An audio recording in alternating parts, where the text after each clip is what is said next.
Arthur Shawcross, known as the Genesee River Killer, was an American serial killer whose reign of terror scarred upstate New York from 1972 to 1989.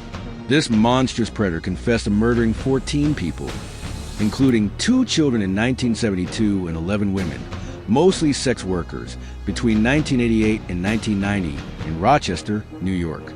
His crimes were marked by savage brutality, strangulation, mutilation, and even claims of cannibalism. In this documentary, we dive deep into the twisted psyche of Shawcross, dissecting his life, crimes, and motivations through the lens of psychology and psychoanalysis to uncover why this man became one of America's most notorious killers. Why focus on Arthur Shawcross? His case isn't just another grim chapter in true crime. It's a psychological abyss that demands exploration. His murders weren't random. They were a grotesque symphony of rage, control, and compulsion, orchestrated by a mind warped by trauma, fantasy, and denial. From the moment he lured 10-year-old Jack Blake into the woods in Watertown, raping and strangling him, to the chilling spree in Rochester, where he hunted prostitutes, leaving their bodies mangled along the Genesee River, Shawcross's crimes scream for analysis. Picture this: a man driving his girlfriend's car through Rochester's red light district, picking up women, strangling them with methodical precision, and sometimes returning to their corpses to mutilate or consume parts of them. He claimed one victim bit him too hard during sex, another was too loud, another tried to steal his wallet.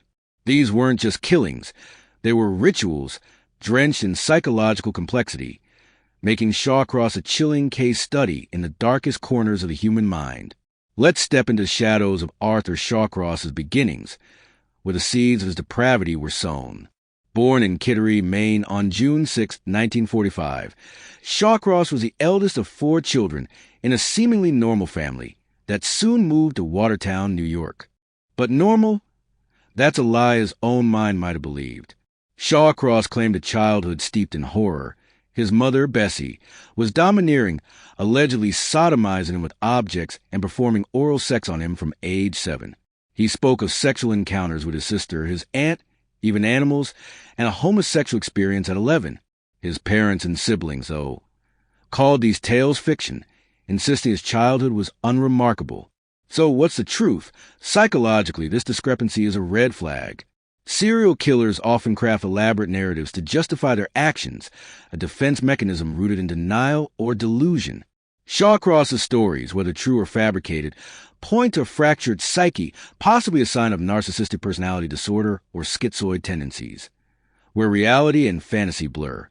His frequent bedwetting, bullying, and violent outbursts at school, earning him the nickname Oddie, suggest early signs of conduct disorder, a precursor to antisocial personality disorder, which we'll see defined his adult life. Dropping out of high school in 1960 after failing 9th grade, he was already a loner, simmering with rage. Fast forward to 1967, when Shawcross, at 21, was drafted into the U.S. Army. Here's where his story gets murkier and more terrifying. Stationed in Vietnam with the 4th Infantry Division, he later claimed to have committed atrocities, murdering and cannibalizing 2 Vietnamese girls, racking up a combat kill count of 39. Investigators found no evidence to support these claims. He was a clerk, not a combat soldier. Yet, these stories are critical. From a psychoanalytic perspective, they reveal a grandiose delusion, a hallmark of narcissistic personality disorder, where Shawcross casts himself as a larger-than-life predator to inflate his ego. His second wife, Linda, noticed his pyromania, setting fires for sexual arousal, a sign of paraphilic disorder. The Army psychiatrist who flagged this behavior was ignored, a haunting oversight. Back in the U.S., his descent accelerated: arson, burglary, and a 5-year sentence in Attica. Released after just 22 months for helping during a prison riot, Shawcross was a ticking bomb, his compulsions unchained. Imagine a quiet Watertown afternoon, May 7th, 1972. 10-year-old Jack Blake follows a man he trusts into the woods. That man is Shawcross. What happens next is a nightmare. Jack is raped, strangled, his body hidden until a tip leads police to it months later.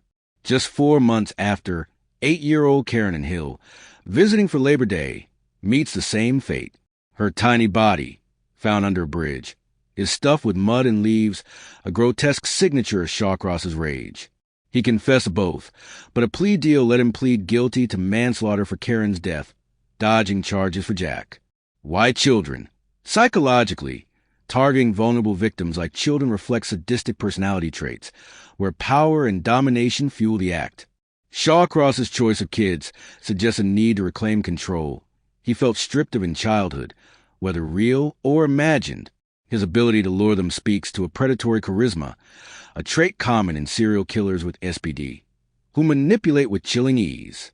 The plea deal, sealing his record, set the stage for catastrophe. In 1987, after serving just 14 years, Shawcross walked free. Psychiatrists had warned he was a schizoid psychopath, but prison staff saw a reformed man. This miscalculation was deadly. Released to Binghamton, then Delhi, he was chased out by communities who learned of his past. By June 1987, his parole officer dumped him in Rochester, failing to notify local authorities. Picture the streets of Rochester's red light district, where Shawcross, now 42, cruised his girlfriend's car hunting. From March 1988 to January 1990, he killed 11 women, mostly prostitutes. Their bodies, often mutilated, were dumped along the Genesee River or in wooded areas. Dorothy Blackburn, 27, was his first in this spree, strangled after allegedly biting him during sex. Others, like Patricia Ives and Anna Stephan, were asphyxiated, their bodies hidden in creeks or gorges. The media dubbed him the Rochester Strangler, and fear gripped the city. Why prostitutes? In psychoanalytic terms, they were displacement targets, symbols of his rage toward women, possibly his mother, whom he claimed abused him. Their high-risk lifestyle made them easy prey, feeding his need for control. Let's crawl inside Shawcross's mind during these murders. His methods were methodical yet frenzied. Strangulation was his signature, a hands-on act that screams intimate murder fantasy.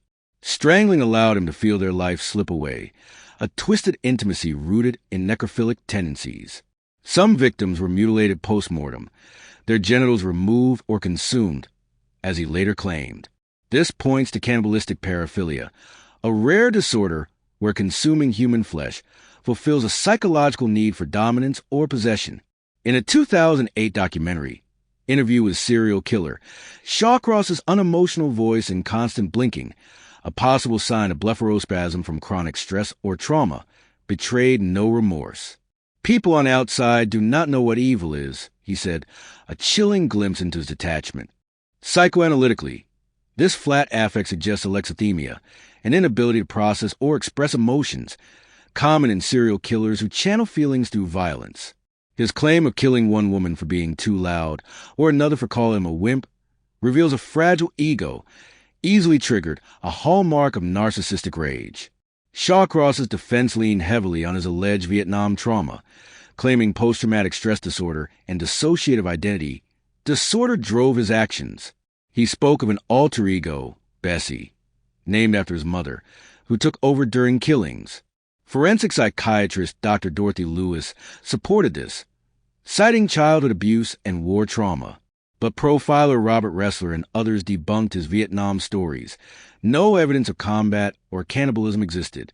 From a psychological standpoint, these claims were likely malingering, a tactic to dodge responsibility.